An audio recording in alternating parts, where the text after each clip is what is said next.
Hey world, it's your girl Kenny, and I would like to welcome you guys to Kiki with Kenny.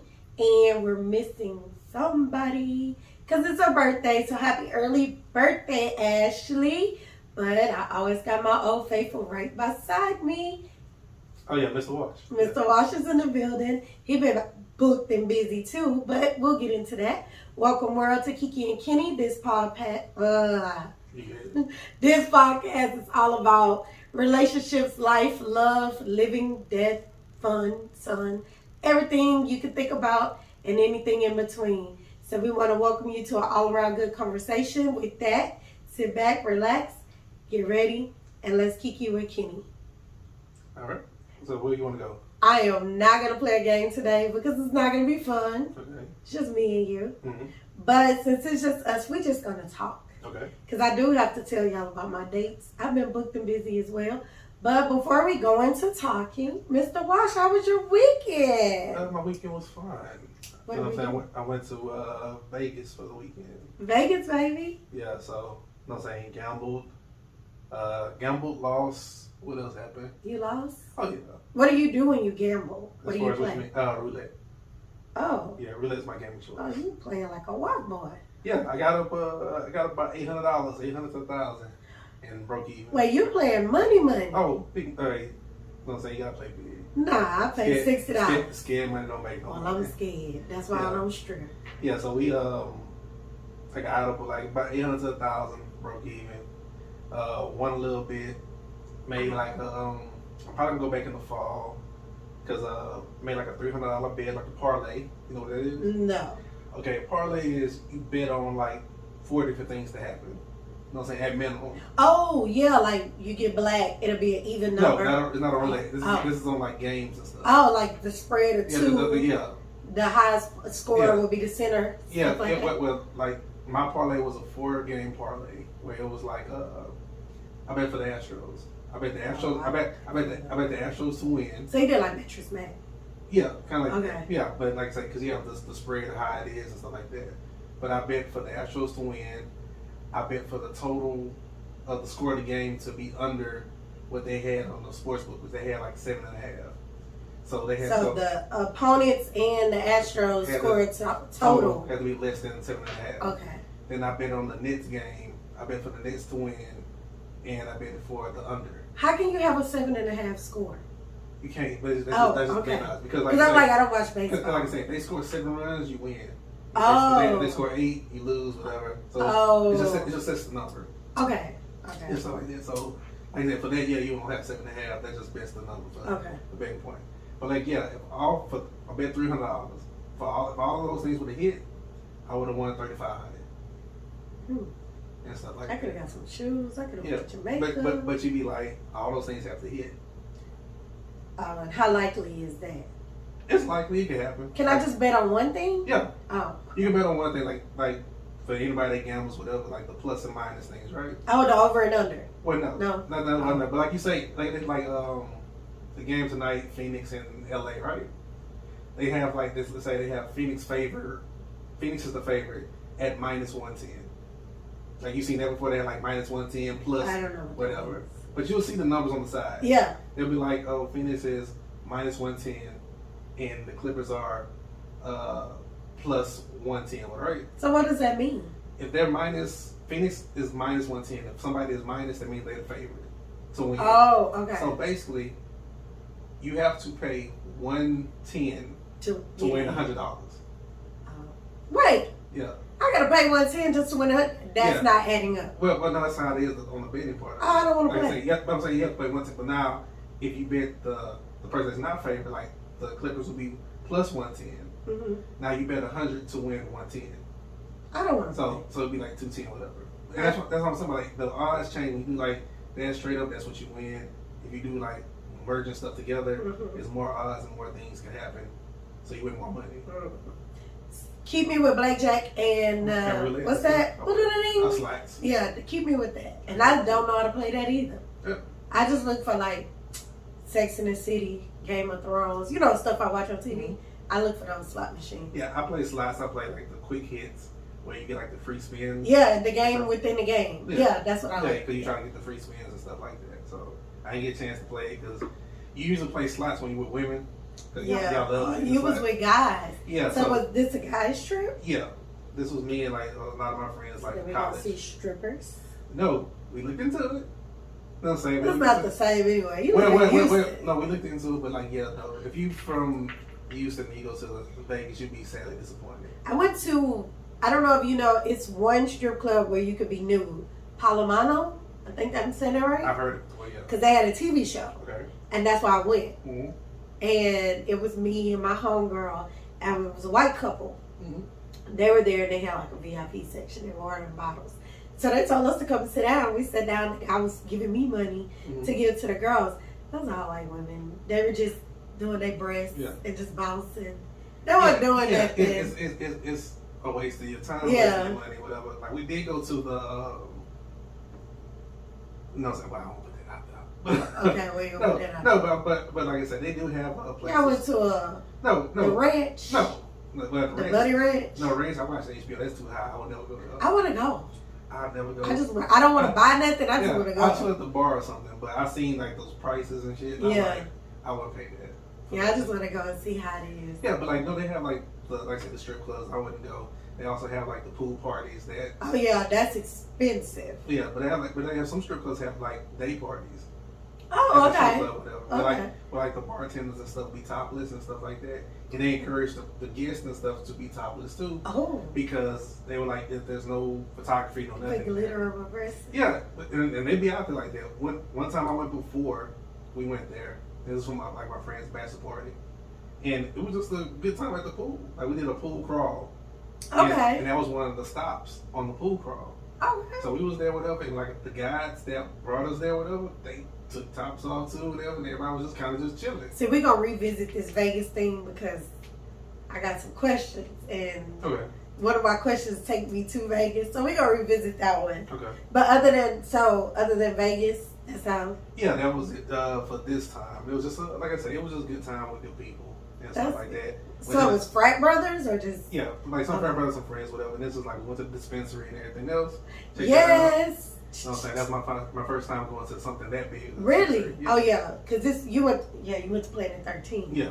Yeah, that one's real nice. Yeah. But you know, it's one like right down the street.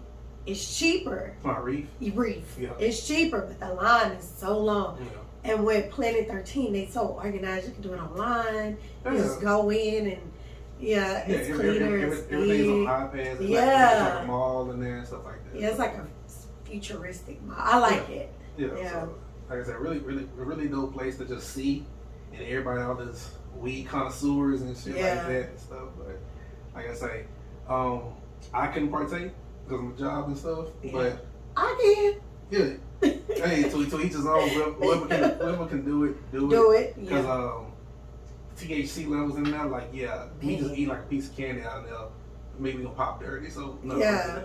My little sister, when I went to Vegas, I went with my baby sister. She's military. Mm-hmm. She was scared to go in because she was like, "No, it's gonna come up." I was like, "They're not smoking in there. You can go." She was really, really scared, but we had fun. Yeah, because the smallest THC level I see, because they have all the tags of everything, was like 20%. Yeah. So I'm just like, shit. I have some chocolate that say 100%. Yeah. So when I eat it, I'm out. Yeah. So I'm like. Yeah. And that makes you see how all the different age ranges you see. Yeah, because and racist. Yeah. And it be a lot of white people. Oh yeah. But and they made that's a whole nother topic. They made it seem like weed was such a bad thing, but now that it's legal, you look at who use it, and it's like some of the top people who use it. You got judges that smoke weed. Yeah. And so Yeah, no, it's an experience for anybody who goes. Yeah, it is. I like Planet 13. No, we're not giving them no pub. Yeah. But well, my weekend was cool. I went to this spot. One of my friends, I was finna say coworker, but she's not my coworker. She's my friend. Deja, she invited me to a place called the Living Room. It's right in the same parking lot as the address. Okay. And it looked like a little shack, right? But it's cute. The decor is cute on the outside. You walk in, it's like a little shack on the inside, but it's so laid back and chill. It's black owned establishment. Mm-hmm. I had fun. All they play is R&B music. Okay. And that was right up my alley. We had the drinks. We had the hookah. They don't have sections. So in like overpriced sections, they just had little places for you to sit and you groove. They had the food trucks, to eat. I really enjoyed it. The DJs were cool. They could have. I think I could do a lot of things. Like I wear a lot of hats. I think I could have DJ'd better. Okay. Because one of the things when I go to listen to music, I feel like you gotta take me on a journey.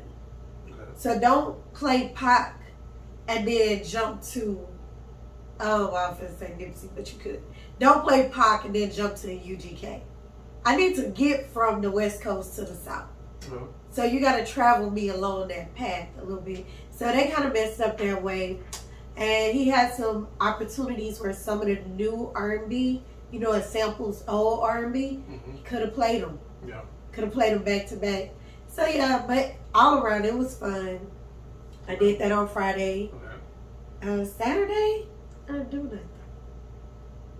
Sunday. So Saturday, this weekend, Saturday, Sunday was just chill. I think Saturday. Oh, I had dates. I forgot. Okay. We can get into that later. Okay. But yeah, it was a chill weekend. I think after the week I had last week with my friend passing away, I had to really reset myself, and I had to oh, you know what? I went to a comedy show Saturday. I forgot, but I'll get into that. I had to reset myself and realize that a lot of stuff is just not worth it.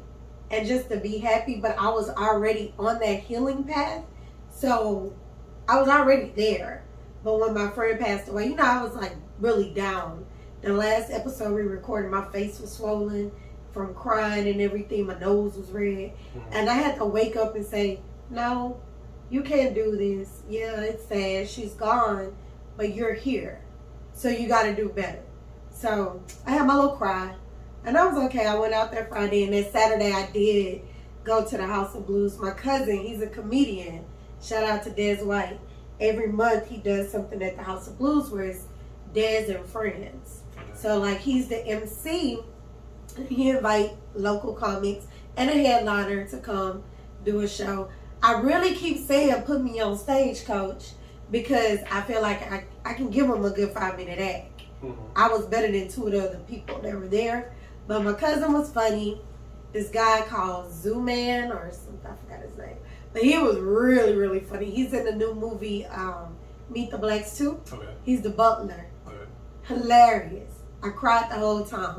And we sat front row. So I was a little nervous. Okay. But he was telling us a joke and like he was engaged with us, like talking to us. And he said something and I was like, it's okay. He was like, wait a minute. Like, I called him and he was like, I'm talking to you. Like, I like talking to you because you interacted. So that was fun. And Sunday I was with my daddy. It was Father's Day. Yeah. So I spent Father's Day with my daddy. He enjoyed it. I enjoyed the food he cooked. Okay. So yeah. But that was my weekend. That's what's up. My weekend was cool. We'll get into the dates at the end. Yeah. So what you got for me? So before we go further, of course, I normally say I don't have hot topics, but I do. Mm-hmm. I got some hot topics. And the first one is Chloe Bailey. Did you see the clip? Yeah. What did you think? I thought it was just performance art. Like, was it for the one for the Juneteenth? Yeah. Like, was it because you did something else for Juneteenth? Yes. No.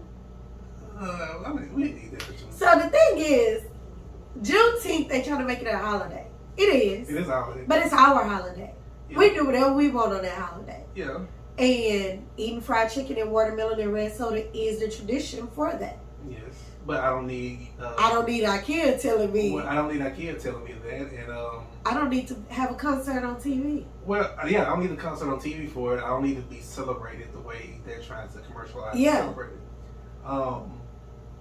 Because there's no right way to celebrate Juneteenth. Why are we? I mean, I get why we're celebrating, but let's be for real.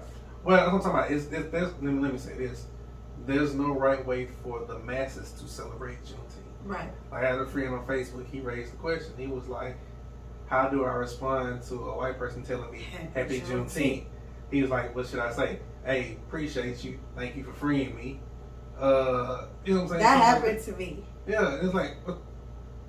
Yeah. You know what I'm saying? This from somebody white to tell you Happy Juneteenth, they're not being malicious, but at the same time, it's kind of like I don't know if they're being malicious or not. Well, you don't think they're malicious or not, but even if they're not, You're telling me because be like, oh, it's a holiday or a happy Juneteenth to you. It's kind of like, yeah, this holiday means like the last day we all were free. Right. So you telling me that it's kind of like, what the fuck? And then if I see you celebrating it too, I'm kind of like, bitch, what? Yeah. So So it's a crazy thing. I didn't like it. Like all the things that you could have done for us as black people. And we got all of this, the House, the Senate, we got all these Democrats running things. And this what they came on with. Don't be mad at them. I'll say that. No, you can't be mad at them. Be mad at the celebrities. Because this was stuff started by Pharrell. Really? Yeah, other people a couple of years ago, they wanted to make Juneteenth a holiday. This has been going on for at least 2 years. I didn't know that. Blackish making a whole episode about that was a good episode. It was a good episode to educate me, right? Right. But it creates a narrative. I think why they did that was because they have certain people, celebrities, whatever, pushing they wanted Juneteenth to be celebrated and be a holiday. Juneteenth should always be recognized for what it is. But it's a Southern holiday. Right. I mean, it's to me, slaves were free. Yeah. It was just Galveston. Mm-hmm. They were not free. Mm-hmm. And it was like, oh, I forgot to tell y'all free. Yeah, and we celebrating it like, nigga, we late. In the state of Texas, well, we're 2 years behind. Yeah, we late. Yeah, so I get it because growing up, we always celebrated Juneteenth. I know what the watermelon is for. The red is the bloodshed. I know what the red soda is for.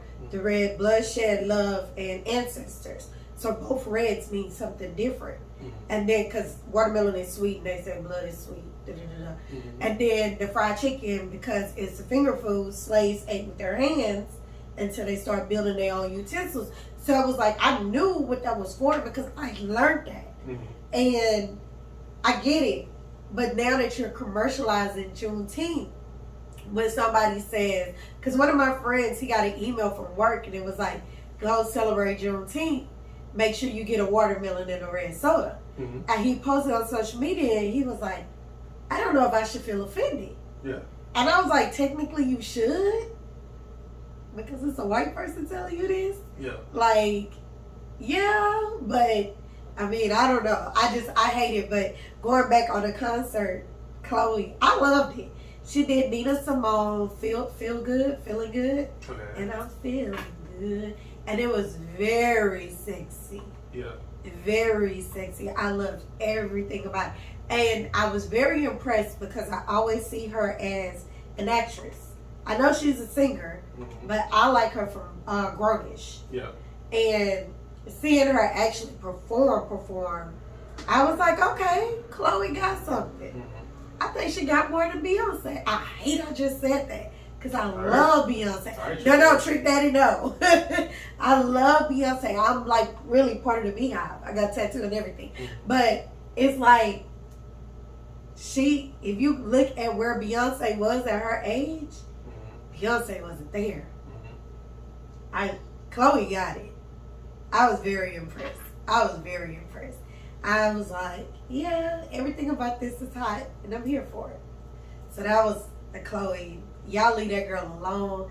Nina Simone granddaughter said it was perfect. And if you know Nina Simone, you know Nina Simone was a free spirit. I would say an old hoe, but I don't want to talk bad about the dead. But she lived her life. She had fun. Yeah. So they tripping. But other than Chloe, I did want to talk about the black girl magic that's happening in the Olympics. Oh, yeah. All the time, it always be some small balls always doing what she do. But we got Texas in the building. Yeah. Sha'Carri Richardson. Mm-hmm. I like, I don't know if you know the girl from Jamaica. She went to Texas. Sonya. Somebody Sonya Richardson. Yeah. Yeah, her. I love her. Yeah. She's really, really good. But Sha'Carri, I was like, wow. I was very impressed seeing her run and for her to point at the numbers like I did it. Mm-hmm. That lets you know that she really wasn't giving her full throttle. Yeah. Because if you try to run, and you still point like you focus on something else, you're not focused on running. So I know she could have beat the time that she did and she would have went full throttle. Yeah. But her story was very touching. After it was over, Like, they wanted to interview her, but she was trying to catch her breath. Yeah. But she was trying to find her grandma. Yeah. And she ran straight to the bleachers. She found her big mama. She grabbed her.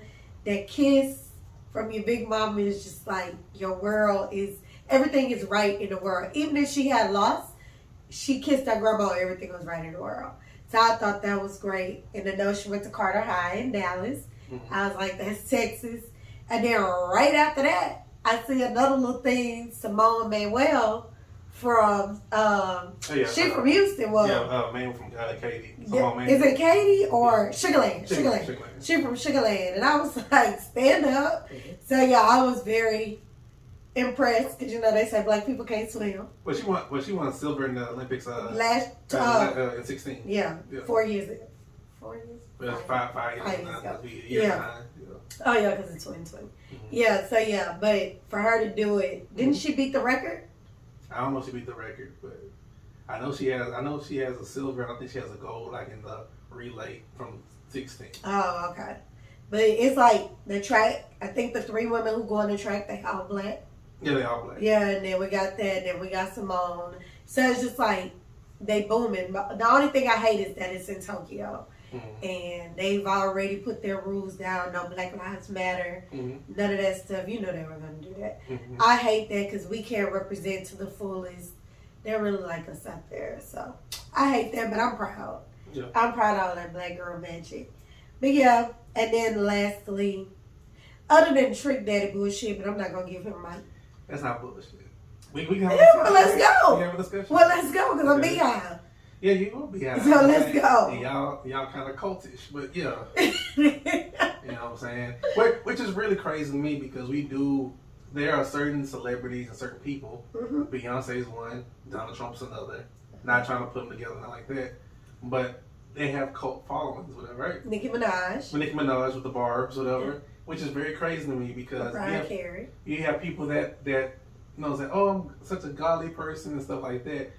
But God's like, well, I'm saying God be like, don't put no idol before me. You're right. And you have people make pictures and stuff of Beyonce on Jesus Christ's body and a future on the Jesus Christ and stuff like that. Those are kids. Well, no, that's also back in the day, whatever people be like, that's sacrilegious, right? It is to do stuff like that, like because you basically are worshiping somebody else. Like people back in the day used to worship Michael Jackson. They did. I was one of them. Yeah, you know what I'm saying. People used to pass out and cry and all that stuff like that. You know what I'm saying? But we claim to be this and that, but then we worship these people. I'm not mad at Trick Daddy because that's Trick Daddy's opinion. It's his opinion, but and like Trick Daddy said, I didn't call him out her name. I didn't say anything bad about her. He did it. You know what I'm saying? He was like, he said she could sing. Yeah, he said, in my opinion, he said she can't sing. That's not true. He said she don't write. She don't really write and stuff. You can say that about a lot of people.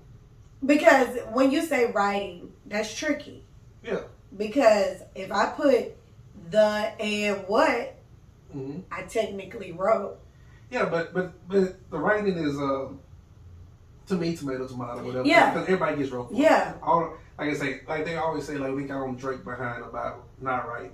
It was like your favorite rapper. Michael Jackson didn't write. Michael Jackson, but it was like your favorite rapper doesn't write all his rap. Right. Jay-Z don't write all his rap. He still raps. Yeah. And I'm a Jay-Z fan. Yeah. So it was like, you know what I'm saying? That's kind of stupid to go somebody. The writing part is stupid. Yeah. When he says like, can Beyonce sing? Yes, she can sing, right? Yeah. Is she one of the best singers? No. No. I was like, she's one of the greatest entertainers we've ever had. Yes. But if I want to go see somebody sing, I'm not going to see Beyonce. Why not? Because she's not one of the best singers. But she can sing. No, she can sing, but I'm like, if I wanted to go see one of the best performers, so who would you go see sing? Okay, I'm going to say like this. If I want to go see one of the best performers, right? Uh-huh. Like, let's say female performers, right? Alive. Not alive. Okay. If I want to see one of the best female performers, I would go see Beyonce, right? I would go see a Sierra show. She's a great performer. You're crazy. No, because I'm not there to hear Sierra sing, really, right? But put on a show.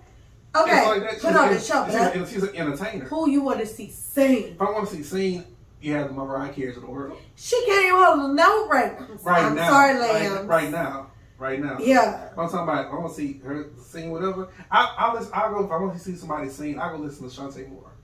Oh yeah. And stuff. Oh yeah. Yeah. So Shantae Moore can sing. Yes. But she's boring. She's not there to entertain me. She's boring. Just like Kelly Rowland. Kelly Rowland can sing. Yes. She's boring. Yes. That's what I'm talking about. Like, if I'm in a lounge, whatever, and Shantae Moore's on stage, right? You engage. I want to sit there and you like hearing her sing, right? If I'm in the stadium with her, right? Yeah, you see Beyonce because that's gonna put on the show, right? And that's the difference. Well, I would say Marsha Ambrosius for me because she can sing. What he did, of course, internet cut the bad part. Yeah. They played the bad part and cut the good part. Yeah. Basically, he did say on a scale of 100, and he compared her with Whitney Houston and Stephanie Mills. Yeah. Beautiful singers, great singers. Mm-hmm. He said those are 100s, and Beyonce is at 85. Mm-hmm. I kind of agree. I would give her a 90. Yeah. But I agree. Yeah. I just don't like Trick Daddy. Yeah, because with Trick, and the problem that got him in trouble was the fact that, he'd be like, oh, she can't sing, right? If he would just been like, she's not one of the best singers, right? He still would have got in trouble. Well, it's word choice. Yeah, he probably should have said, Beyonce's a good singer, but she's not one of my favorites. Yeah, but he just been like she's not one of the best. Like, it's like, regardless of what he said against Beyonce he would, regardless of what he said about Beyonce, he would got killed. I'm still pissed off that Carrie Hilson got fucking canceled because of the goddamn Beehive. So, Carrie Hilson had something, but she put her foot in her mouth. And you can say she did or she didn't, whatever. It is what it is, because right? she's beautiful. She's beautiful. And she can sing and she can dance. She had hits. It was entertaining. And she can write. Yes. They killed her fucking career. Yeah, she killed her career. Yeah. Only way Carrie Hilson could come back right now and like be relevant in music, she would have to come out with a song with Beyonce. Yeah, that's the only way. And people still would kind of be antsy about it. Yeah. They'd be like, we still don't fuck with you. Yeah. And stuff. That's fucked up. Yeah, I mean, but you got it. It's gatekeepers. What they say. Yeah. They keep. Yeah. You have to be careful. Like, I can't be a comedian and come out here right now, this day, and talk noise about Dave Chappelle. Yep. I can't talk about Richard Pryor. I can't talk about, believe it or not, Kevin Hart like that. I can't really talk about people who are the gatekeepers. Because even if you agree with me, the industry don't. Oh, yeah. Because they putting these people, well, Richard Pryor's dead, but they putting these people in movies and stuff. So now, when it comes to me playing a sidekick to these people, I'm not going to get that role. Yeah. And that would have been my breakout performance. And then I would have been on center stage. Yeah. Everybody got to play a role. Yeah. Like I say, the position, even if you don't want to, because there are people that host your entry into certain things. But the things Carrie Hilson said was the messed up part. Because, one, she's a woman. Yeah. And you were trying to tell another woman that she needs to sit down and have babies and not sing. Mm-hmm. That's not women empowerment. Mm-hmm. Anybody that knows me know I'm an empowering woman. Like, you pregnant, you can get on stage. When Beyonce really came out pregnant and performing, that made it kind of cool for other people who sung and rapped to be pregnant. Because back in the day when you were an entertainer, if you were married, they wanted to keep it on a hush. When you were pregnant, they put you in all these oversized clothes. Nobody knew you was pregnant. You go to rehab, had a baby, and then come out of rehab and go back to performing. Mm-hmm. So, I mean, I know Beyonce ain't God or anything, but she paved the way for these girls today to do what they want to do. Of course, people paved the way before her. Like I say, you can have your feelings about Beyonce. You can't discount the. She's my favorite. Yeah, but I'm saying, like I say, people that have a cult following. And she does. And I feel like, and I kind of get upset with her with the fact that she knows the platform. She already told them to stop before. I don't give a shit. You know, keep on telling. You gotta tell people, calm this time. Sometimes you can't. You know what I'm saying? Sometimes she did an interview and they were like, Beyonce, what about your fan base? She was like, I've told them to stop. And it's like, they're ruthless. But that's the whole point. Like, but this is my thing. Every other like big celebrity, right? Like, and that's Beyonce's prerogative to do, right? Uh-huh. Like, she's not really on social media, stuff like that. She don't do anything because you know what I'm saying. Like, she should come out and be like, if she was on social media like that, right? Mm-hmm. Be like, hey man, y'all chill out. What you did, right? And like, they can respect it or not, right? But at least it's said out there, right? If she was an open person, yes. She don't. Today's Solange's birthday. We ain't even got nothing. I mean, so we can't expect that from her. We can't expect that from her.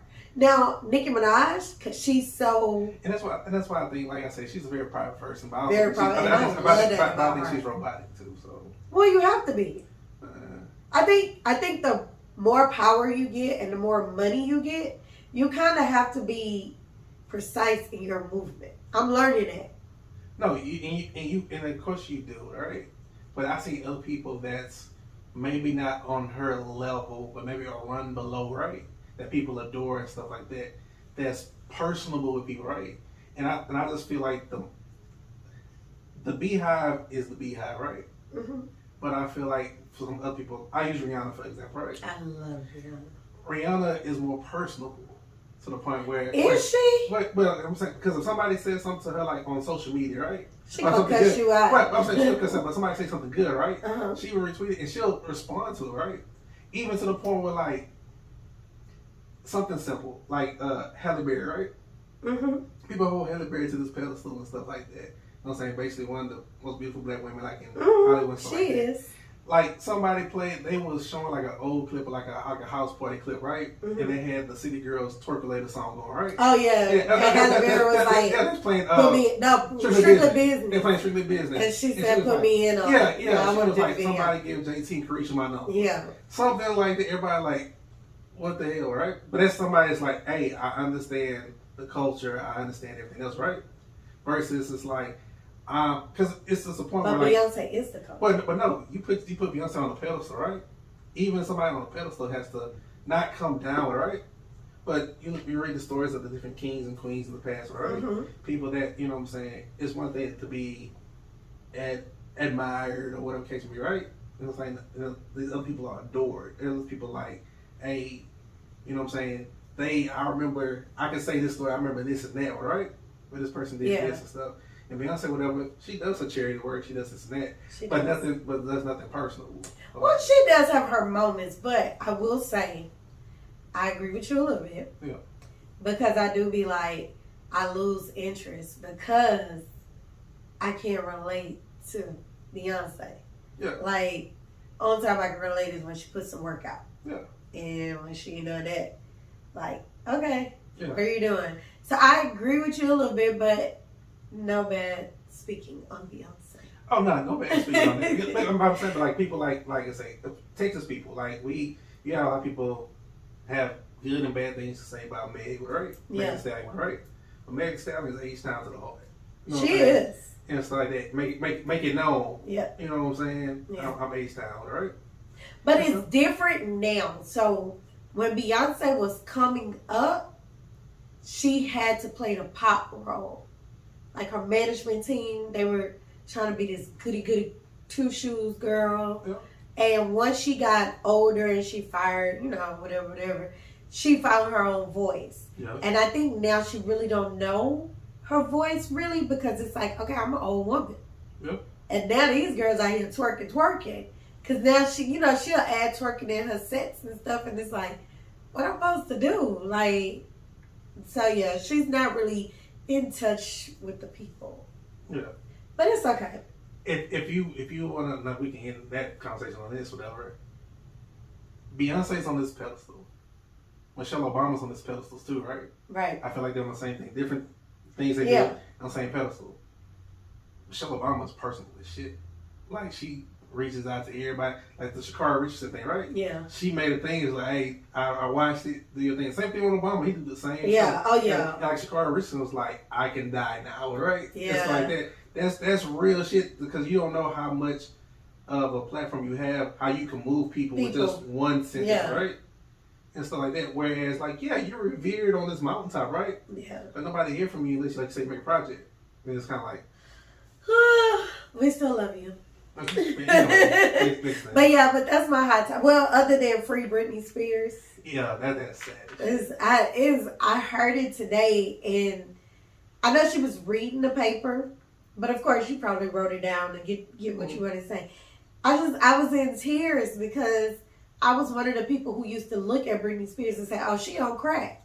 She crazy," not knowing she was a slave basically in her own home, and they was just doping her up for her to get through the motions. Like, It's crazy. I feel so sorry for her. Yeah, like somebody posted today on Twitter, they was like, you gonna say that she's a danger to herself and she can't handle her own affairs, but she had a 3-year residency in Las Vegas. But her daddy forced that on her. But I'm saying, like, you can say that she forced that on her, right? But she functioned and did those shows for 3 years, right? That's somebody that's competent. Whatever. She's competent. Like I said, everything might be going on in their life, right? Mm-hmm. But you can function enough to do that, right? You can function enough to do that for 3 years straight. You can do your own affairs. My only thing I'm scared of with that, because we don't know. Yeah. We on the outside looking in.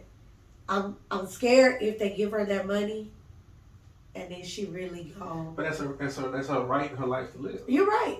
You know what I'm saying? Like, I had a cape on for a second. That's what I'm talking about. I get that. Somebody try to save you from yourself, right?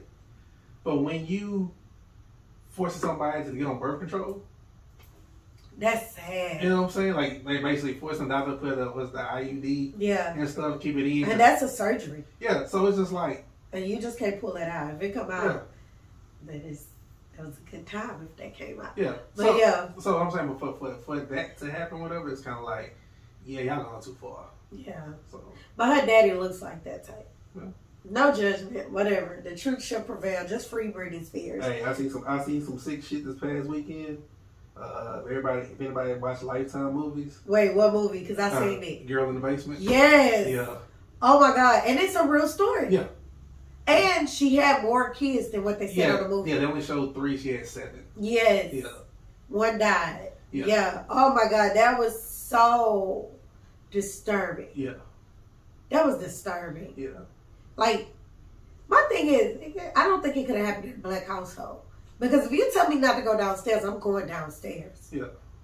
Because I know telling what you do in the basement. Well, you keep going to the basement like that, whatever. Like, what the hell are you doing? Yeah, what's down there?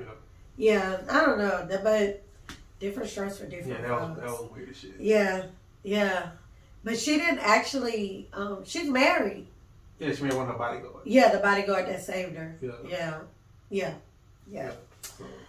But yeah, so that was my hot topic segment. And of course, because Ashley's not here, I don't want to get too deep in our topics because we got a good one next week. Okay. So I just wanted to have fun, play a little game. Yeah. I'm going to ask you some questions like we're on a date, kind of. Not really like we're on a date because I don't drill like this on a date. Okay. But I'm good for asking questions because I'm super nosy. Yeah. So I might ask you to elaborate a little bit or whatever. Okay. So the first question, what is your ideal proposal? That's kind of a weird question. It's because I know it depends on the girl. Yeah, it depends on the person. Cause I'm saying, like, you want. But how would you want to do it? Take them out of the equation. She's just like you. How would you want it? I'm not big into that. So, like if I was getting proposed to, right?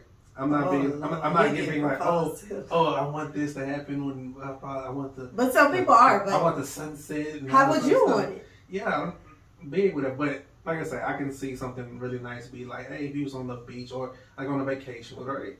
And you could set something up with the hotel, whatever. Be like, hey, I want to put this on the beach and So you want it romantic? Yeah, do something romantic, something nice at sunset, whatever. Would it just be you two or? I'll probably be just us two. It's like, I would do like this. I would have just us two for the proposal itself, right? But going back into the what's name, it'd be everybody. So that's me. I don't want romantic. Yeah. Because 9 times out of 10, my guy, he knows I'm goofy. Yeah. So I wouldn't care. We just eating, and you set it on the table and be like, look, I got this for you or this for you. Which one you want? Like, I'm okay. Just be yourself. Don't be nervous. Because 9 times out of 10, I'm gonna say yes. Yeah. I'm gonna say yes. But I do just want it to be us two, just in case I cry or some or burp because I'm nervous. But after it's over, I'm like you. I want to go and be able to show my friends like he proposed to me and we celebrate together. Yeah. So like intimate, but something afterwards. Yeah. Because I would be like, I think the best way you could do it like that, if you did something like I say, with me, tomorrow, romantic or something like on the beach or something like that, and you did that, but we took the trip just us. And we on the beach and stuff like that.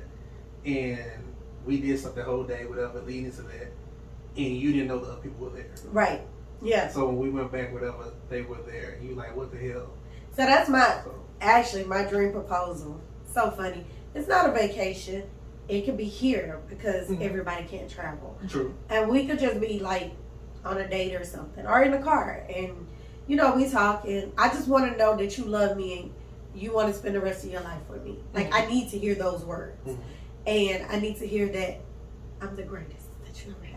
But no, Mhm. once you tell me, you know, hey, I love you, you the best. I just want to change your last name, and I say I do, and I'm like, where we going? And you don't tell me where we going because we're going to a party. Mhm. And a party, you took that moment to gather my father, my sisters, my brothers, my friends, your mother, if your dad's Mhm. around, whatever, Mhm. and got them all in one room, and they get to celebrate us, Mhm. not just me, but us. Mhm.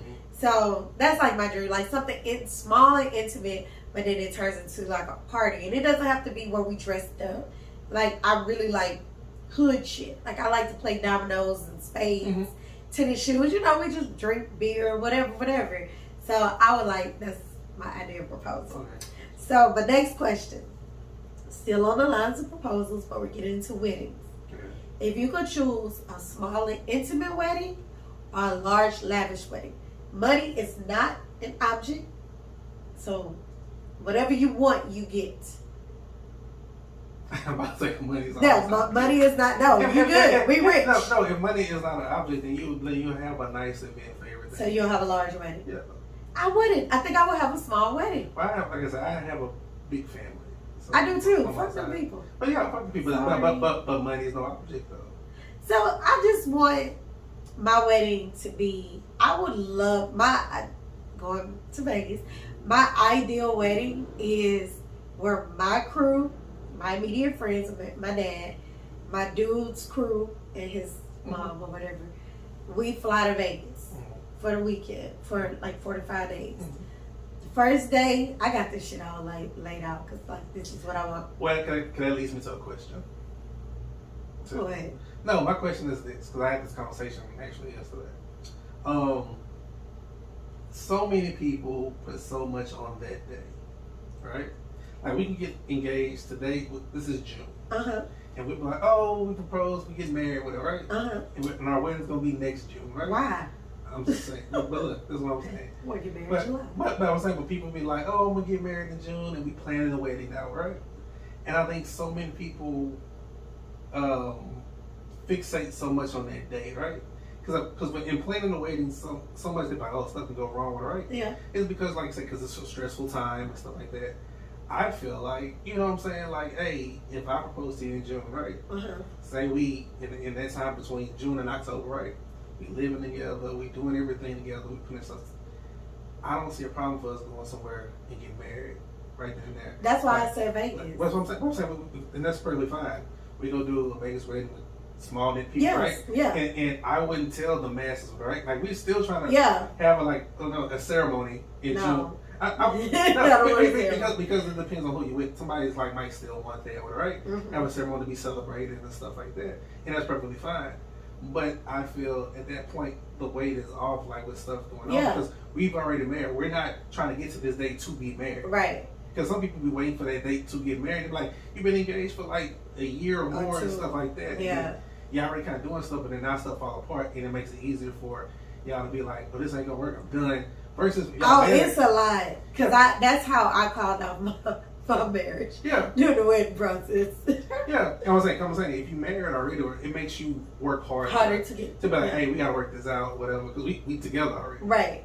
So that's why, like, with mine with Vegas, it's just like my core crew and my daddy, of course, and my stepmom, my brothers and sisters, his core crew, his brothers and sisters, mom and dad, and literally when we go down there, me and him together the first night. That first night we had like a big family dinner. Where we all just at the restaurant, we eat, we talk, and we have a good time. After that night, he gone to the men's suite, I'm gone to the women's suite. And like the movie Think Like a Man Too, like literally that's how I wanted my wedding. And separate, go have fun, do whatever it is you want to do, enjoy Vegas. 9 times out of 10, I'm getting spa treatment and all that stuff. I don't want to wear a wedding dress. I want to wear something. It depends on what my man is into. If my man is into like tennis shoes. Maybe I wear like a cute dress with some sneakers. Maybe I wear a fitted tuxedo with some heels, something different. I would do something different. Or if I wore a wedding dress, anybody that's in my party will wear a wedding dress as well. Like they'll wear white as well. Yeah. So it'll be something simple like that. And then from Vegas, we go on our vacation, our honeymoon, whatever. But I wanted it to be more of a party. But then after the honeymoon, when we come home, that's when my money going. Because I'm going to have a reception for everybody that didn't know about the wedding, because I don't want nobody to tell anybody I'm getting married. Like, only that select few people know why we in Vegas. Yeah. Don't you tell nobody why we in Vegas. Yeah. Until after I get married. Because of the pressure. Mm-hmm. Because that's when the exes start texting and the people start hating and stuff like that. Mm-hmm. So, yeah. So, you said large wedding. I said my wedding. What's your favorite holiday? Christmas. Really? Why? Just the family getting together, you know what I'm saying, the gifts, or seeing people getting stuff that they want. You know what I'm saying? Seeing their faces and expressions and stuff like that. I like that kind of aspect of it. Mine is Valentine's Day. You just all about it. You know what I'm saying? Relationships and love and all this other stuff. You know I just love love. Like, I really love love. Yeah. And when I actually get in love and be married, y'all can be like, she finally got what she been looking for. God, she can shut up. Yeah. But now mine is Valentine's Day. I love Valentine's. And then it's a week before my birthday. So. But yeah. And then it's all about love. So yeah. So let me ask you this. What occasion do you prefer? Do you prefer dressy occasion or a relaxed occasion or like a theme? So like a party or event. Would you like the black tie where your girl dress up? Would you like backyard party, sneakers, tennis shoes? Or would you like, if I say everybody got to wear this? Shades of blue, shades of purple, stuff like that. I think everybody is good. It's a good time when everybody's comfortable and stuff like that. But I also love a black tie event. I love to get dressed up. Really? Yeah. I'm so awkward. I love themed events. Yeah. I be like, what do you want? What's the party? What's the thing? Anytime people are like, it's my birthday, I'm having a dinner, I be like, what's the theme? Mm-hmm. What do we have to wear? What colors? Mm-hmm. And they were like, here you go with your themes. I'm like, yeah. Give me some direction to go into. What is my motivation? Remember that commercial? Yeah. What is my motivation? Okay. So would you rather read a book and then see the movie, or see the movie and then read the book? I don't know, because I'm one of those people that I want to see a movie, and I would actually go, if they had something like a backstory online with it, I would go read about it and stuff like that. You know what I'm saying? But because it doesn't bother me, like, how you gonna find out what happened, right? And I'm kind of like, it doesn't bother me, because usually the visual representation gives you a little bit more than the spoken word, or the written word. It's like that. So like I said, I'll probably read the book first and then go watch the movie. So I'd rather read the book first. Yeah. Because when you read the book, your imagination is everything. Yeah. So you're picturing what you see these characters as. And then when you go to the movie, you be like, you get disappointed. Because you be like, I know they did not cast this person for this role. Like, it was so many other people you could have cast. But I love to read the book first and then see the movie. And then sometimes with the movie, they do a twist off the book. So it helps, because when you read the book, you be like, but then too, like I said, because I love the visual part more than the book, because sometimes the book can be a little bit more graphic, whatever. But also the book can be a little bit more dull too. It depends, because that movie Push, the Precious movie, I couldn't read the book all the way. Yeah. First off, the writing was horrible, because she wrote it. But then when I seen the movie, I watched the movie like 5 times. I mean, I fast forwarded some of the parts, but I watched the movie like 5 times. Yeah. But that role made Gabby Sutherland. So yeah. So yeah, it just really, I guess it depends on the body of work. Yeah. Okay. So if you could meet one famous person, living or dead, who would it be? One famous person. I don't even know who I would say. That's what I'm saying. That's kind of a hard thing, because I don't really just. That's hard. Somebody I'm like, damn, you know what I'm saying? I would really love to meet them, right? I guess it's just something I would love to be Obama. Really? Yeah, just talk to him. You just be like, what up, Bo? He just seems like just a regular. He is really. What up, Bo? Well, how you doing that, man? Yeah. So, you listen to the new Jay-Z album? Yeah, so, you know what I'm saying? Just ask him some real questions about some shit that, you know what I'm saying, that you're not going to get from So, Obama, tell me, how many times did they call you nigga in the White House? Yeah. Like, really, just tell me. Yeah. I feel you. I don't know. Part of me wants to, I don't know, because I want to ask Whitney Houston, really, what the fuck were you doing before you passed away? Like, I really want to know that. However, I just want to sit with Richard Pryor and just laugh with him. Mm-hmm. Like, I just want him to tell me his life. Or Bernie Mac. Okay. Like, just a comedian. Just make me laugh. Because it's already sad that you're dead. Yeah. I mean, but Whitney Houston is a good time. Yeah. So I don't know. I'm going to go with, I got to choose one. Yeah, y'all can do some cocaine together. No. I drink stories. some champagne with him. Yeah. I'll be like, hey girl, tell me about Ray J. I've been telling you fucked up. But no. Okay, so speaking of Whitney Houston, what song do you, and this is a two-part question. Yeah. What song do you hear that makes you smile? That makes me smile? Yeah. I don't. A song that makes me smile. I'll say this because it don't really make me smile, but it's nostalgic, whatever. Like I said before, like the LL Cool J, I Need Love. Okay. And that's Well, not promoting my bros. yeah, that goes back to like a middle school thing and stuff like that. So it's a nostalgic thing, though, with some people I know. So that made me smile, whatever, on that level. Okay, and which one makes you like sad or cry? Cry. It makes me cry, not in a sad feeling, whatever. It make me cry. You feel like never would have made No, it. and everybody reaches for like everybody reaches for like never would have made it or total praise stuff like that. It's a gospel song available to you. Okay, I know that. And stuff like that. Yeah. When it gets to like the little chorus part, you know what I'm saying, after all the words they just sing whatever, when it gets to that part, I can't help but tear up. And it's weird because like I say, I was in the band in college and stuff like that. And we played it at Prairie View. And when it gets to that part, you know what I'm saying, we play it and then we get to the chorus part where the whole band sings that part. And then we come back in with the what's name part. And on that part, just the melody, the melodic sounds of it, right? Makes you feel some type of way. And I just remember playing it and looking out with it, right? And people that just stand like in the band room, they tearing up, crying and stuff like this. So it was just something about like that, yeah. Like I said, the music, whatever, and it's like that, just the feeling of it. Like every time that song comes on, I tear up. So most gospel songs get you in that mood. My song that make me smile, it depends on what day you catch me on. Mm-hmm. But I love Love. Oh, here we go. So I'm gonna go with Love on Top. And she was like, baby, it's you. You're the one I love. That makes you cry?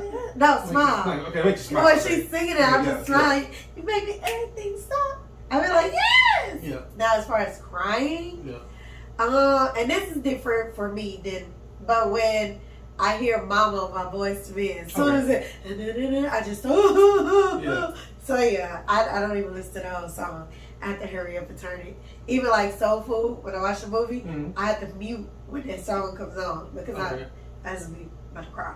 So yeah.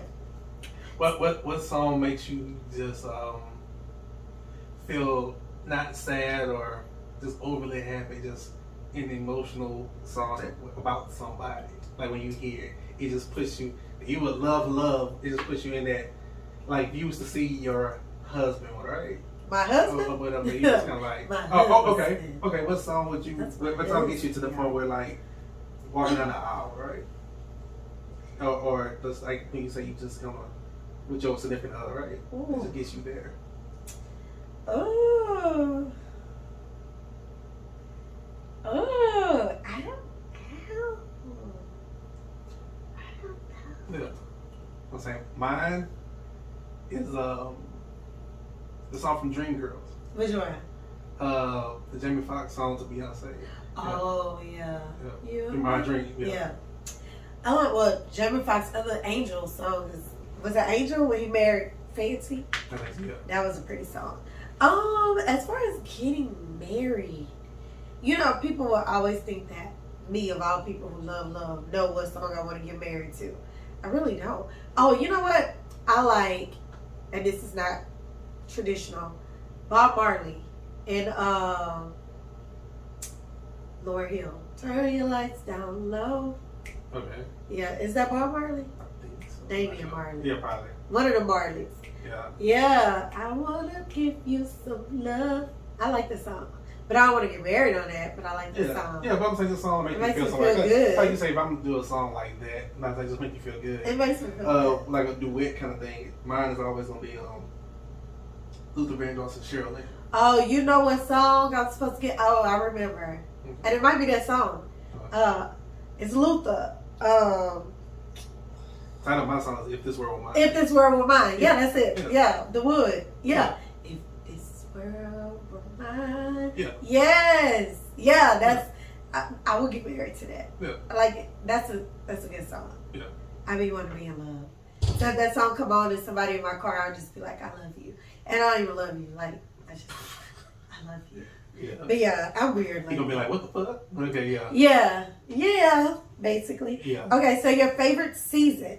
Winter, spring, fall, or summer? Winter. I love the cold. Really? Yeah. I fucking hate winter. Yeah, a lot of women do. The only reason why I like fall is because it's football time, of course. Okay.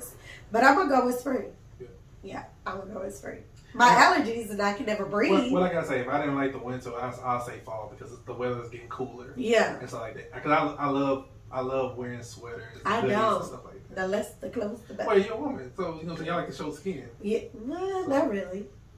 Yeah. Okay, so as a kid, what was your dream job? Mine's gonna be so funny, but what was your dream job? To be a sportscaster on sports. Oh, okay. I actually want to be a person. I wanted to be Erica Kane. Who? You know who that is? It's You ever not heard that All lady. My Children? Yeah. Okay, so Erica Kane was this white lady. Okay. And she was like the diva on the show. Okay. She got married like 10 times, I promise you. Okay. But she was like a size 0. Okay. And she was so elegant and so perfect and put together. I always wanted to be her. Like when I was a little girl, I always You'll be said, Erica Kane. I want to be So- Erica. I didn't say an so- actress. I said Erica Kane. So you wanted to be on a soap opera. You wanted to be Erica Kane. I wanted to be a soap opera white woman. Yeah, I want to be Victor Newman. So You didn't see? Yeah, see? Yeah. Victor Newman's still alive. Yes, he is. And Yeah, Erica he's Kane is too. Yeah. I think they got the same plastic surgery. Yeah. They neck be looking like the 11s, but Mhm. they face be snatched. Mhm. Yeah, I always wanted to be Erica Kane. I thought she was so fearless. Like, I believe most of the celebrities now that are above and beyond looked up to her. Like Mariah Carey, Beyonce. I guarantee if you say, who is Erica Kane? I bet they could tell you. Dolly Parton. I bet you they could tell you. Mhm. Okay. If you could pick one sport, you watch this sport, all the other sports go away, what sport would it be? Football. I agree. Yeah. I don't know nothing about basketball. Yeah, no, I love basketball, but football is just a different kind of animal. Yeah, I just like football. I just like to see them hit each other. So, when you go to brunch, what's your favorite order? What's my favorite order for brunch? I just love breakfast stuff. So French toast, meat all day long, Uh-huh. and stuff like that. With some bacon and eggs. I'm good. Oh, Mine is and mimosas. a drunk. So But yeah, I'm with you with the French toast. I love French toast. yes. Yeah, that bread is everything. Like French toast, like some potatoes. You know, I've never had potatoes at brunch. Really? I don't order omelets at brunch, and I don't order potatoes at brunch. Okay. I see everybody else do it, Mhm. and I just feel like, it's okay. Yeah. I just started eating hash browns though, so I'm a Okay. little weird. Yeah. You late to the party. Yeah, I'm late to the party. Yeah. Let me check something right quick before we continue. So what else you got? My next question is, what's your ideal vacation? I literally just had this conversation with somebody. What's my ideal vacation? Yes. I'm not overly big on like the water. and stuff like that. But I do love like the view and the scenery of like a good like beach and everything else. Okay. And stuff like that. So my ideal vacation would be, if I just had to pick something, would be like going like to the islands, whatever. Like, oh, I'll take that back. My ideal vacation right now, I would love to go like to Trinidad, like to the Carnival. Yes. Oh my God, that's so fun. So you want a vacation where it's turned up? Yeah. Well, something like that. You know what I'm saying? I would want to go to like Trinidad for that, or like I say, my destination is going to Trinidad and Tobago for that, and then also going to like I want to go to Brazil. Okay. And like to Sao Paulo, like whatever the Jesus statue and everything. Yeah, just to see that. Yeah. So. Who would you go with? Guys, your girl. For those two kind of trips, for the Brazil trip, it really wouldn't matter. Okay. Guys, or for significant other, whatever. For the Carnival trip, I want to go a mix of females and males. Yeah. So that my dream vacation is anything with like, I prefer a relaxing vacation. Yeah. Over anything, but my ideal vacation is a couples trip. Okay. In Jamaica, I love Jamaica. I go to Jamaica every year. You should stay away from Jamaica, but yeah. Okay. Yeah, that's why I'm gonna bring a dude with me, okay. so I don't get married again. Okay. But yeah, but no, I want it to be like a couples trip. I want to go for like maybe 4 to 5 days. Okay.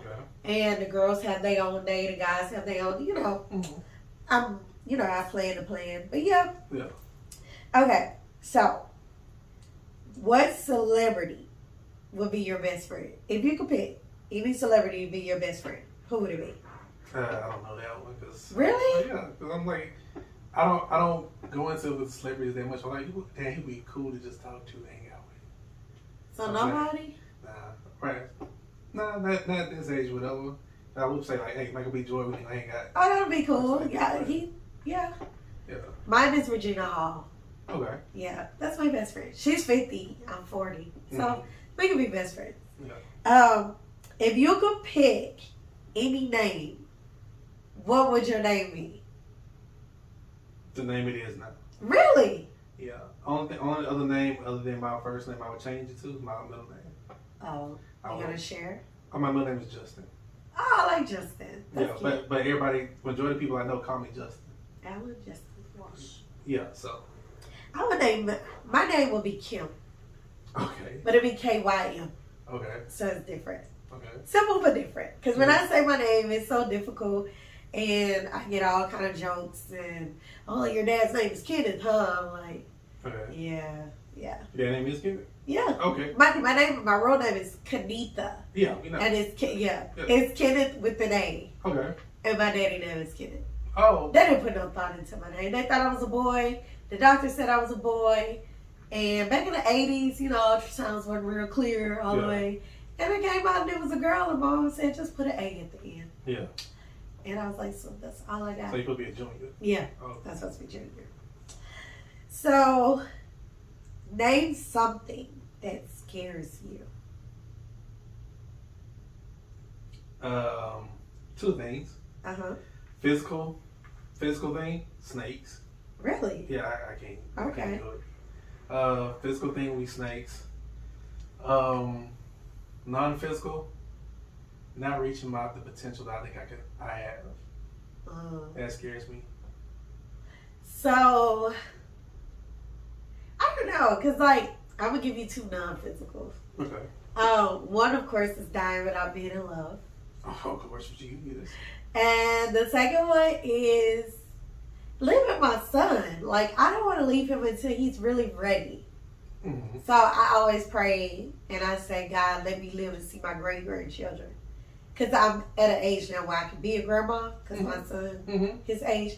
So I don't say grandchildren, I say great-grandchildren. Okay. So by that time, I know he's sufficient. Well, how long would you want to live? Honestly, that's a tricky one. It depends on my health. Okay. But I would say at least 82. Okay. My pawpaw, my dad's dad, I think it was 94. Mm-hmm. But he wasn't a regular 94-year-old. Mm-hmm. He was up and kicking. Like, Mm-hmm. I was like, Papa, how you still living so long? He was like, Hennessy, well, he said Hennessy. Mm-hmm. Hennessy and women. Yeah. And I was like, that's the secret. He was like, yeah, that's the secret. It's like, okay. Yeah, no, my grandmother, I have one living grandparent and she's 97. Oh, awesome. And like I say, she's gonna be 97 in October. But like I say, she still gets around and stuff like this, still has a mind and stuff like that. I personally, I'm kind of like you. I want to live long enough to see my grandchildren, my great grandchildren, and I'm not saying that. Well, you can say grandchildren because of your my age and stuff like that. Yeah. So grandchildren, whatever. I want to live long enough to see my grandchildren, and for my family to be good. Right. And like you say, 85 is a good number for me. Yeah. And I say 85 is a good number for me because above all else, of making sure my family is good and stuff like that, I don't want to be here up until my 90s because the majority of people that I love and care about, that's not my children and stuff like that. Right there, yeah. And stuff like that. And like I said, I look at other people that's in their 90s, whatever they be, have their mind and stuff like that. But the majority of people that you know, yeah, gone. Yeah. So that was one of my next questions.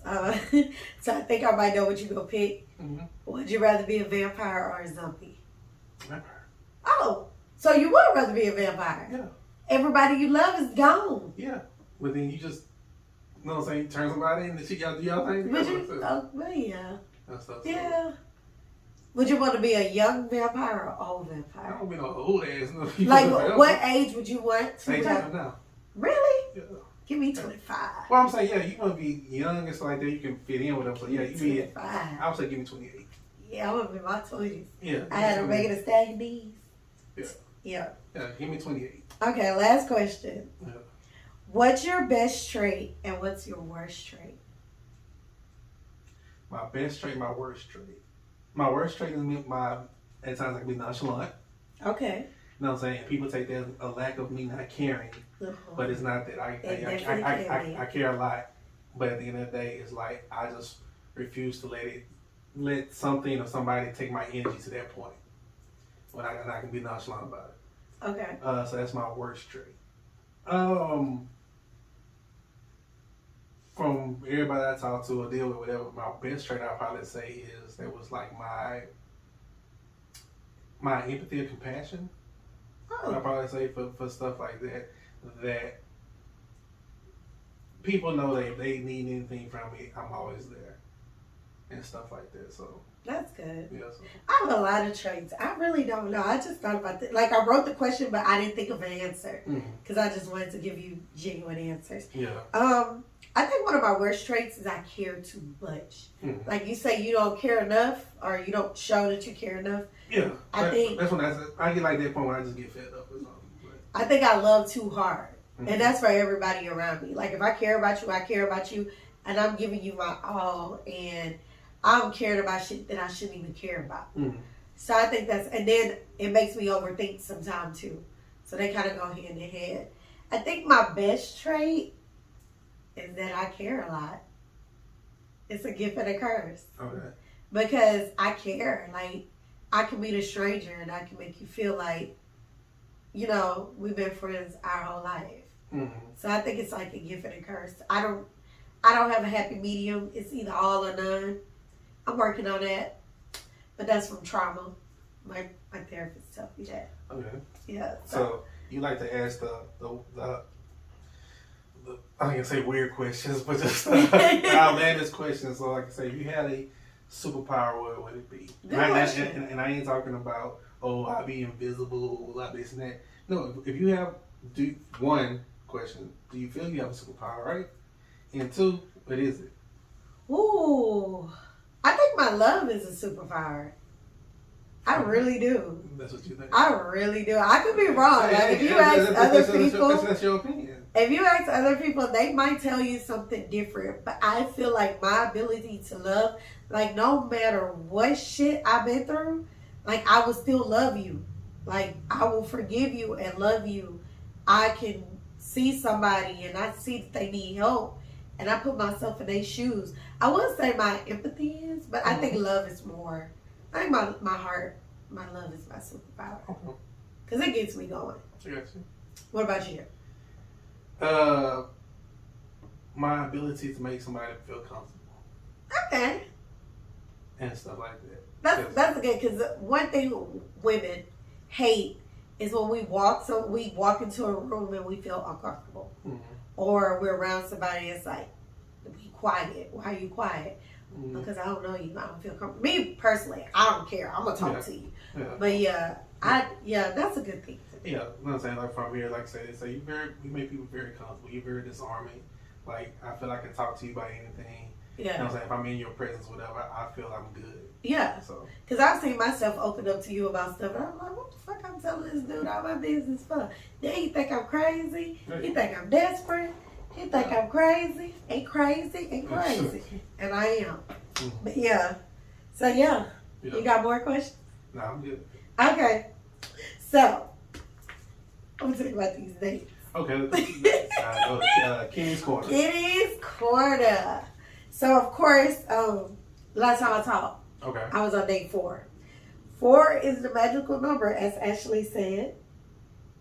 I had date 5, 6, and 7. Mm-hmm. But date 5, like I said earlier, I lost my friend. I was going through it. The guy that I went on date 4 with, I got to give him a name because it's been more than one date, more than 2 dates. I don't know what to name him. Date 4 is the one we went to the gym? Yeah, at the end. Just call him Gym Dude. Gym Dude. Okay. So he called and we were talking. He knew about my friend or whatever because I told him.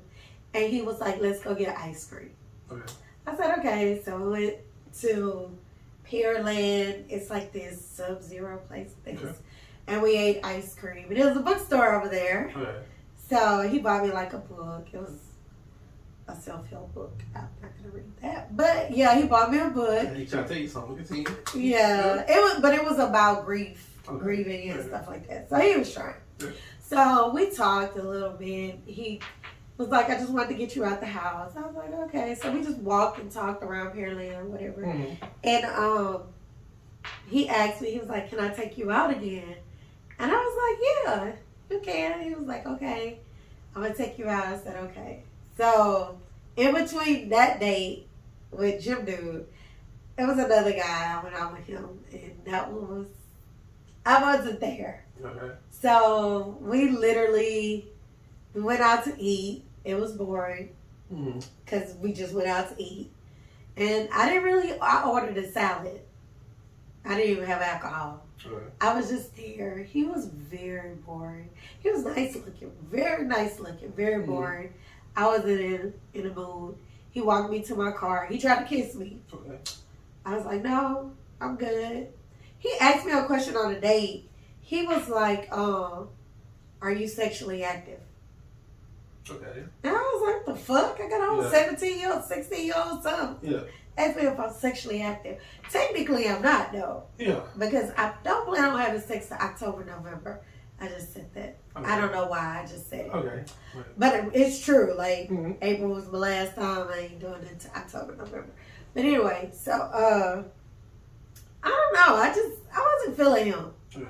So, yeah, I really don't have nothing to talk about on that day. But the Gym Dude, I went out with him again. I let him pick me up. Mm-hmm. This was the first time because, like I said, I have control issues. So this is the first time he actually picked me up. He had the playlist going, right? Yeah. The nice music. We were talking.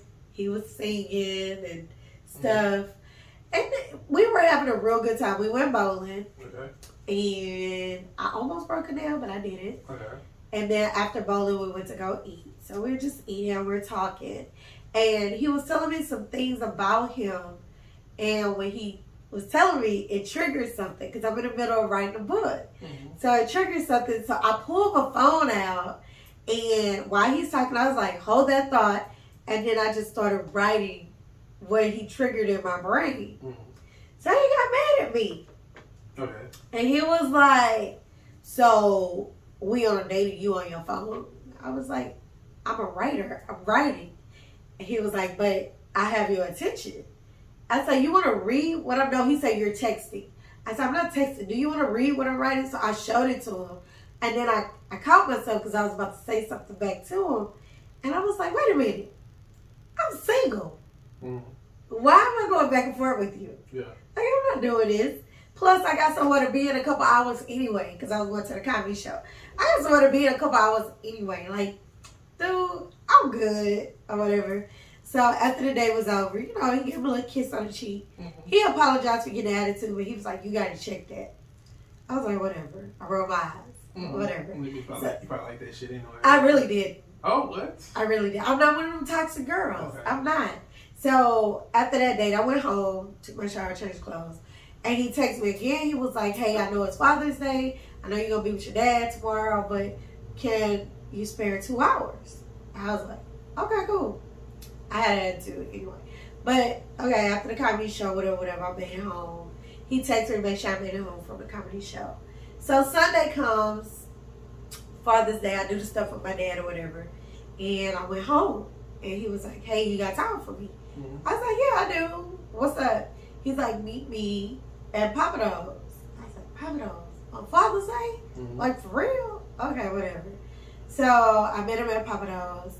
I was ambushed. Mm-hmm. I wasn't ready for this at all. He had his daughter with him. Mm-hmm. She's young. She's about 3 or 4. Mm-hmm. She's a beautiful little girl. Mm-hmm. Anybody knows me, know I want a little girl, but I don't want to have a little girl. Yeah.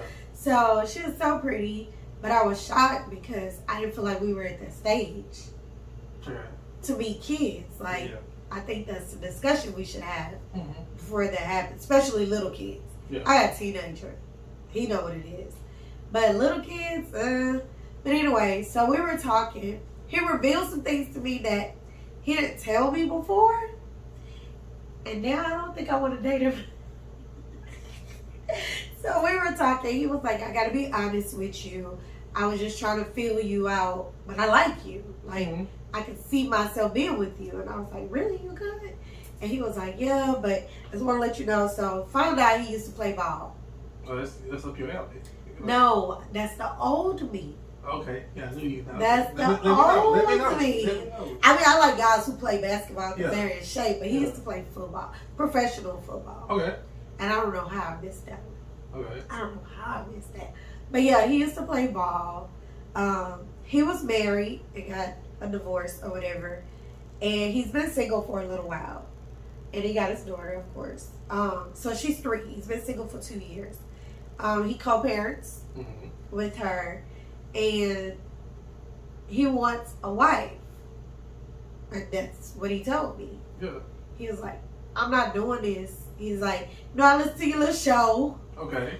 So that is confirmed that he listened to the show. Mm-hmm. He was like, I listened to your little show. And I know that you just doing this to get a feel for you. But I'm not dating just to be dating. He was like, at first, it was just like, let me see what she's talking about. Yeah. He was like, but you're actually cool. I was like, what? You thought different? Like, what the fuck, nigga? Yeah. I'm me. But yeah, he was like, you're cool. And I can see myself being with you. And like, I'm really looking for a wife. And I was like, pump the brakes. Because it's not what I'm looking for. But you want a husband. What you talking about? I want a husband. Yes. But I don't know. I think I'm scared. Okay. So, I told him Monday, he called me. He was like, did you think about everything that I said? I was like, yeah. He was like, well, I'm thinking about going out of town. You want to take a trip with me? No. I would have said yeah, but this weekend I got to bury my friend. So the answer was no. I was like, I can't, it's my friend's funeral. He was like, you want me to come with you? Pump your brakes. Mm-hmm. I was like, no, my dad's coming and my sister's coming, so I'm fine. Mm-hmm. And he was like, well, I want to be there for you. And I'm like, no, because you're going to be recognized. I don't know how I missed it. Somebody else ain't going to miss it. Okay. So he was like, well, can we take a trip? And I told him, I was like, that'll be fun, but can we take a break? And he was like, your face is what. Yes. I'm like, he was like, what? I was like, I don't know, because I really, going back to what we said last week, I literally was just dating for me. I was dating to get to know me, to help fix me, I don't think I want to be with him. I want a relationship. I want to be with somebody, but I don't think it's him. Are you feeling like that because he's kind of like stepping up and being like, he's trying to be more forward? And it's kind of like, it's not, because you're a control person, right? You say you control freak. I am a control freak. So for him to kind of step out, like, hey, this is what I want, this and that, is it kind of throwing you off a little bit? So it's scary because one of the reasons why I got married was my husband stepped up. Yeah. He was like, I'm not letting you go. Like, it's me and you. I'm going to marry you. This is what we going to do. And I was like, I never had that. Like, Yeah. I typically had dudes where I'm like, what are we doing? What are we? Yeah. And I didn't have to question Yeah. what we were. And I fell for that. And I married him not seeing the full picture. Yeah. So with that being said, there's nothing wrong with the guy. You know what I'm saying? There's something wrong with me. No, there ain't nothing wrong with you. It's the fact that it's like PTSD, right? It's like, hey, and that's something you need to have a discussion with him about. That, hey, you know what I'm saying? Hey, because from everything before, whatever, you like, I kind of like this guy, right? Because you said that before. I do. Yeah, I like this guy. But I don't love this guy. Well, it takes time to really It love really somebody. doesn't. It really does. Not for me. Yeah, like, and- I know I'm and- back. And, I love and, you. and where has that guy? I don't be loving everybody all day, though. I'm just saying. It takes time to really. But I feel like with him, I might just tell him I love him just to tell him I love him. No. And I don't mean No, but that's what I'm saying. But you really like him, right? I like this guy, right? I do. And stuff like that. More time spent with this guy, right? You might be like, man, I really love this guy, and I'm not in love with him because I love, and this is just feels this and that, right? You be like, no, I love him because he does certain things, he makes me feel a certain way that I love him. And in the conversation y'all need to have with her, right? You need to let him know, like, hey, I've been kind of this before where somebody has been really kind of forward in what they want and stuff like that, right? Mm-hmm. And it's scary to me because that person did X, Y, and Z, right? And then really live up to what they were talking about. So it takes, you know what I'm saying? It's not to the point that I don't care about you or cut for you, stuff like that. But it does take some time for me to let that guard down because that person did make me pull a wall up when it comes to something like that. That's just scary. Yeah. It's so scary. Yeah. But I asked him for a break. I was like, let's take a break. Yeah. And he wasn't really feeling that too much. Yes. I'm going to take a break. Yes. But this is my thing. Like, you can take the break, right? You can take the break. And taking the break just means like, because it sounds like he just wants to spend a lot of time with you. Yeah, he does. Yeah, so taking the break means like, hey, let's pump the brakes on the time part, right?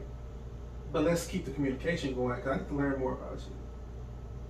Really? Yeah, it'd be like, because if I was you, I would call him today just to kind of fill him out with it, right? And I would talk to him about that. Be like, hey, He's texted me 3 times today. Yeah, but I would talk to him to be like, and I ignored him. Yeah, see, and this is my thing.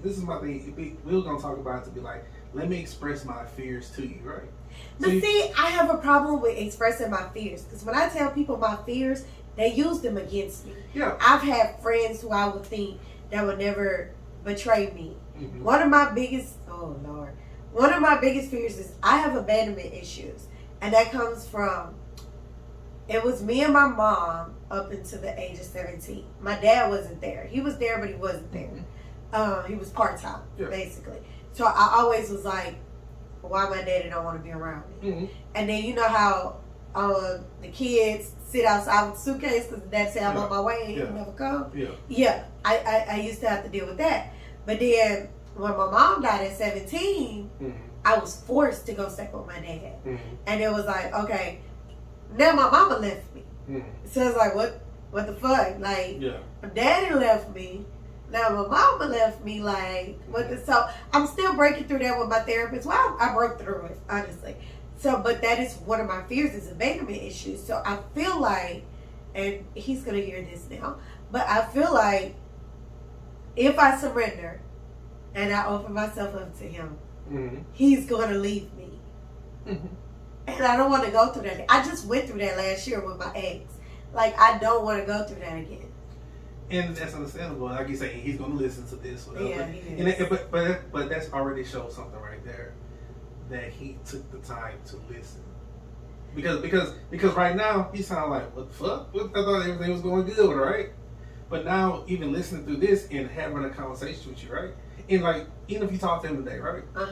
It's like this because this is gonna come out on Monday, right? Yeah. It's like that. Even if you just have a conversation with him, be like, hey, if you, it's hard for me to express how I really feel to you, right? But if you really want to know how I feel bad, just listen on Monday, right? Right. Listen to the podcast, right? And this is really how I feel. And through the podcast, whatever, he can really see, okay, I see where she's coming from, right? And stuff. Right. And I get what you're saying. People can use your stuff against you, and then people manipulate. But that's anything in life, right? But you have to judge everybody on a case by case situation. That's hard. And that's very hard because somebody could take what all you're saying and manipulate you, right? Yeah. Somebody else could come into your life, right? Like this guy, whatever, come into your life, and he could be like, hey, I know you wear this fragile sign on you, right? To handle with care. Right. And that's what I'm trying to do. But see, okay, so the other part about that, because there's too many red flags. I'm trying to help you out. He used to play ball. And yeah. I've told myself I wasn't dating a professional athlete anymore. Yeah. I no more. For somebody that's always talking about love this and love that, you can't help who you be with. But I don't know if I like him like that. I don't know if... I'm saying over time, you cannot discount that man just because of his professional was. You're right. But then he also has a small daughter. A daughter that you said that you would love to have, that you don't have to have yourself. She's so pretty. Yes. She's so pretty. So I don't hear the negative right there, but continue. Okay, and then also, I don't know if this is I like him or bored. It's not a like or bored thing. It's about you trying to figure out what you feel. Because sometimes, oh Lord, I hope he don't watch this. But of course he's gonna watch it. He watched the last one, so he's gonna watch this one. But yeah. So it's like sometimes I be like, am I just talking to him because I'm trying to get over my ex? Or am I talking to him because I really like him?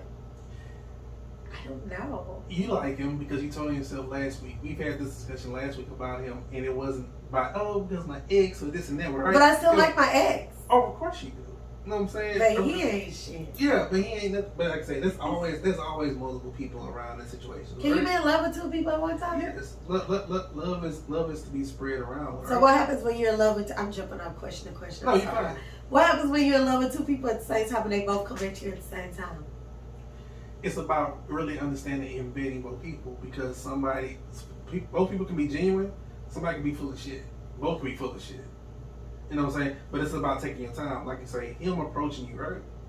And I think this is a situation that is you're dealing with, I'm dealing with, Ashley's dealing with, right? Are you dealing with it too? Well, I'm just saying I'm just saying something like this to be like, don't jump into something because it's been presented to you, right?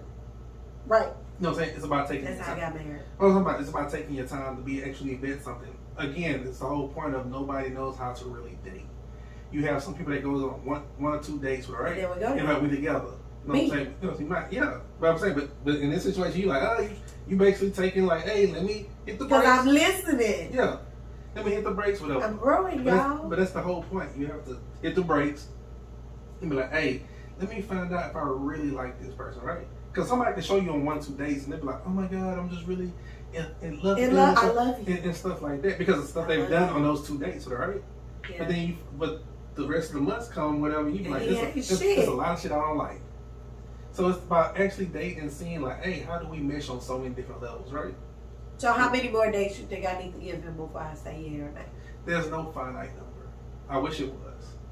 I wish it was too, Lord. You know what I'm saying? There was no finite number. It's the whole point about when, because like I say, it's kind of, he's basically after 3-4 days with you, right? He's showing his attention, but his intention. He showed it too soon. No, but it's not even too soon. It's because to me. Yeah, because it's to you, maybe whatever. Because now my mood has changed. Well, he told it to you, whatever. But this is my thing.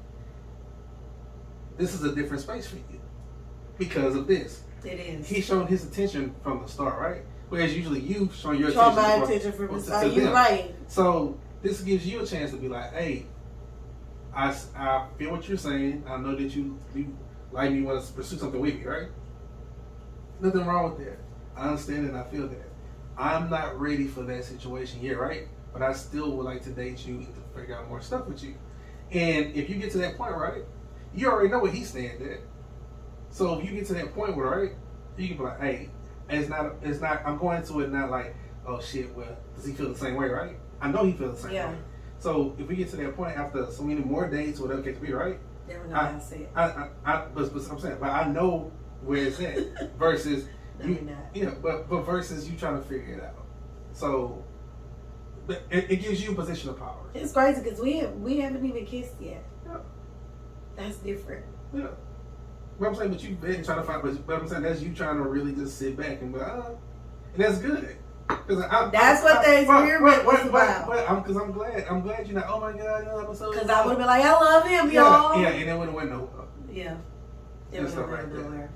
And so, and like I say, the time to be like, hey, okay, find out about your friend, right? Hey, let me get you out the house, right? Let's go something simple. That was special. Yeah, that was sweet. Yeah, let's go get some ice cream or something like that, right? Yeah, and stuff like that. And I didn't even cry. Yeah, the fact that, hey, you know what I'm saying? Hey, somebody could be like, yeah, that's a little too soon, whatever it could be, right?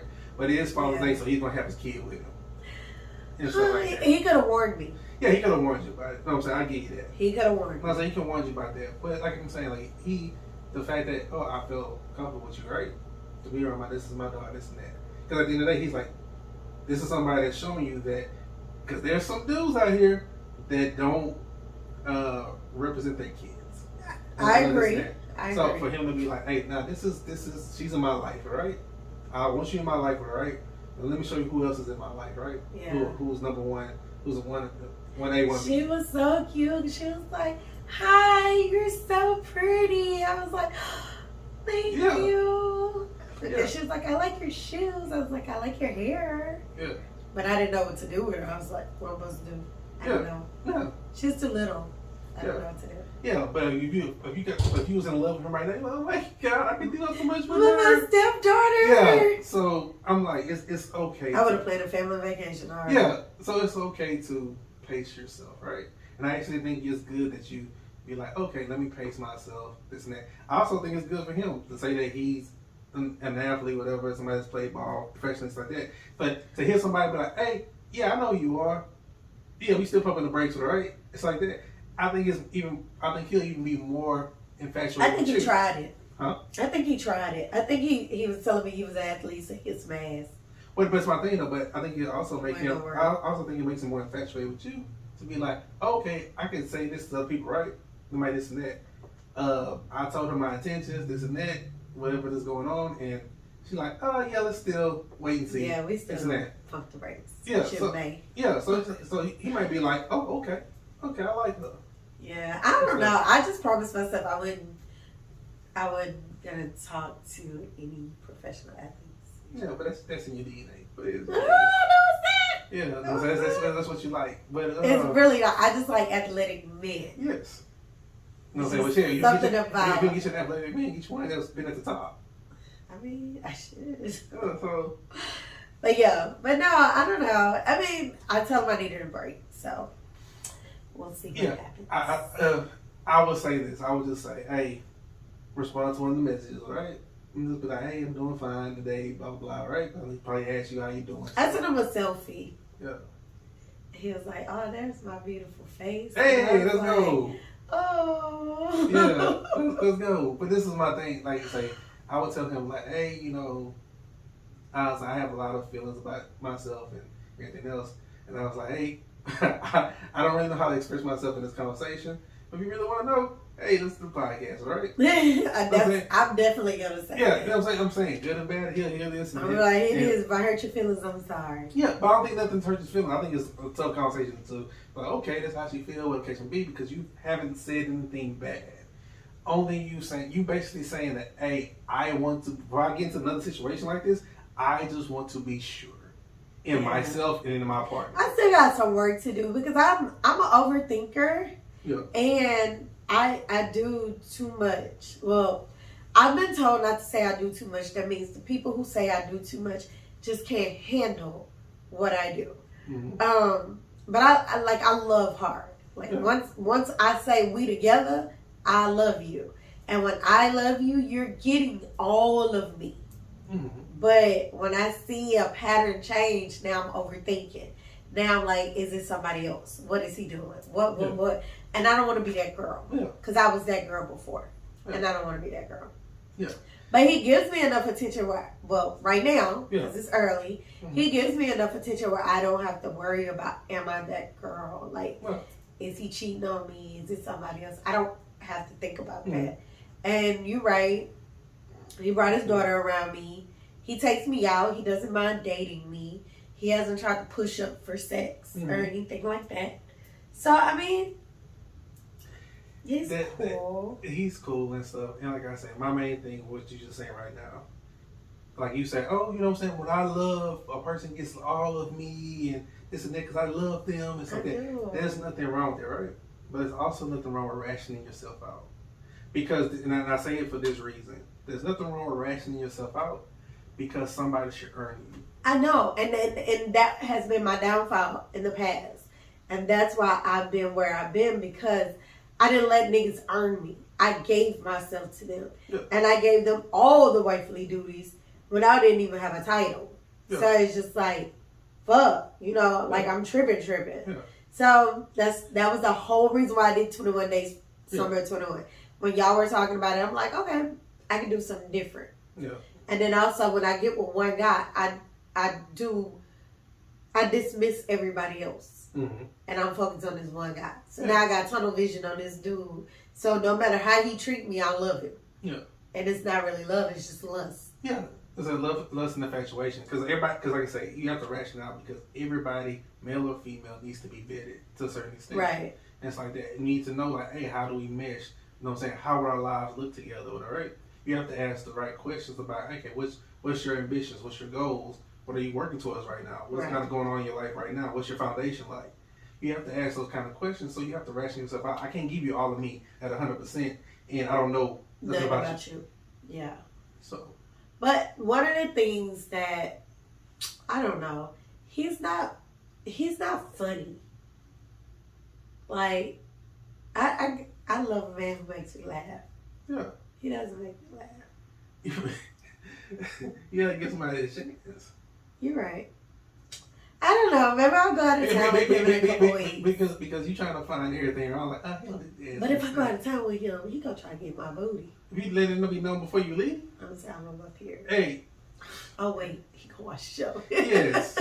But this is my. No, I'm just gonna say no. Yeah, no, I'm saying it's best to just say no. Be like, hey, you know what I'm saying? Hey, we make it to another trip. Yeah, you get to another trip. You can have whatever. He gonna book the next trip the next day. No, that's the whole point. But like, if we make it to another trip, you can have whatever you want, right?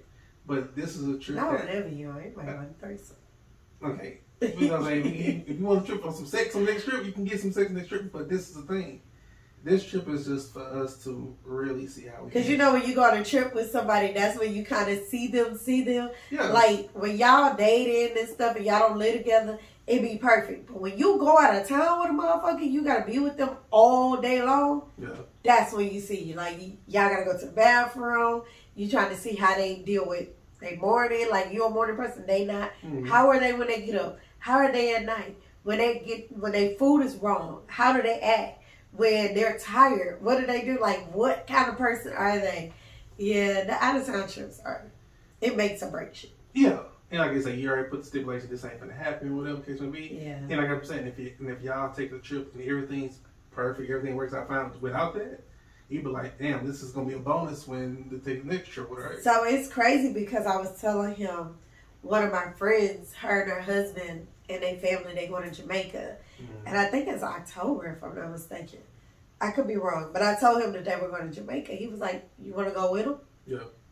And I was like, yeah. Mm-hmm. But wait, no. Yeah. No, because my friend, her husband is friends with my ex. So no, I don't want to put none of that, Hey, we grown. It is what it is. It is. I'll tell that dude that was like, shit, your friend ain't stepping up to play. Well, he know he ain't stepping up. Yeah, so and this man has whatever. So it is what it is. Yeah. I don't know. Stay tuned. Y'all will see. I don't know. Yeah, but like I say. But I hear you. Yeah, I'm listening. Listen, I hope like I say something come about from it. If not, it is what it is. Yeah. Because we all grown. We all just trying to figure this thing out. So. Yeah. So we had fun today without Ashley. We basically just did Q&A. Yeah. Get to know us better. Yeah. Pick our brains. Next week we got some good stuff we're going to talk about. Alan, you got anything before? No, I'm pretty much good. So, of course, you can always find us, Kiki with Kenni Podcast, anywhere that podcasts are displayed. Yes, pretty much for the most part, yes. YouTube, you can find us. Click the bell for subscribe, the thumbs up. On any episode that you may have missed, please hit the thumbs up. View it, rate it, share it. We thank you for taking the time with us. Of course, my final quote, I just want to go out on that because I always say something crazy when I'm going out. Mm-hmm. But you are growing and it can be scary and uncomfortable. But the beauty and the fact is that you're growing. So even though it's scary and uncomfortable, just remember that you are still growing. Okay. And that's a beautiful thing. All right. And I'm growing and glowing. Hey. So with that, bye.